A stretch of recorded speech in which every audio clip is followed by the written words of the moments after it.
আসসালামু আলাইকুম বন্ধুরা। বটাহাটির কাউসার ভাইকে অসংখ্য ধন্যবাদ দিই। কাউসার ভাইয়ের উদ্যোগে এই ধরনের দুইজন ছাত্রকে আমি মাদ্রাসার পাঞ্জাবি দিলাম। দুইজন ছাত্রকে এই ধরনের এটা 1 মাস ধরে এই পাঞ্জাবিটা বানাই। কাউসার ভাইকে অসংখ্য ধন্যবাদ। বাবা তুমি একটু সূরা বলো তো সুন্দর করে।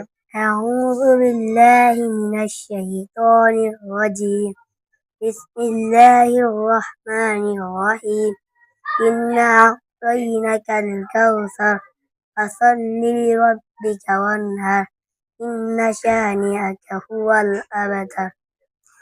এই ধরনের ছাত্রদেরকে যারা ভালোবাসা দিবেন, যারা এই ধরনের জামা জুমা দিতে পারবেন, অনেক অসহায় অনেক এই শিক্ষা প্রতিষ্ঠানে আছে। যদি আপনারা কোনো প্রবাসী ভাইরা একটু হেল্প করতে চান, যেমন আমাদের কাউসার ভাইয়ের মতন যারা প্রতি মাসে কাউসার ভাই এই ধরনের 3-4টা ছাত্রকে মাসিক বেতন দেয়, পাগে সাহায্য দেয়, কাউসার ভাইকে অসংখ্য ধন্যবাদ দেই, তার পরিবারকে অসংখ্য ধন্যবাদ দেই।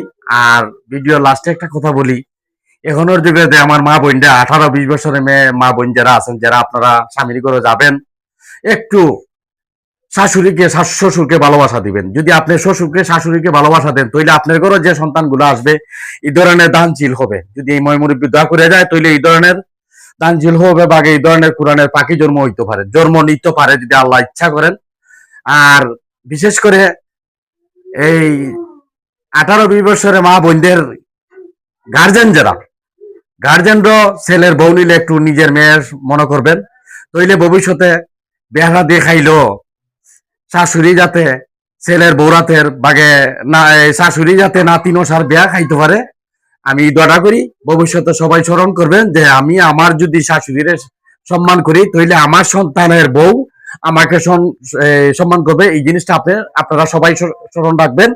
বাগে অহনের যুগের যে মা বোনরা, তাদেরকে নিয়ে এই কথাটা কেন বললাম, একটু ভিডিও লাস্টে কমেন্টে বলবেন, যাতে আমার বাড়ির যদি বিয়া শাদী লাগে, আমার মেয়ে সন্তানের বিয়া যদি খাওয়া লাগে, আমার গার্জেন যাতে বিয়াটা খাইতে পারে। এই ধরনের ভবিষ্যতে যাতে উৎসাহিত থাকে, আপনারা এইভাবে চলবেন। আল্লাহ হাফিজ, আসসালামু আলাইকুম।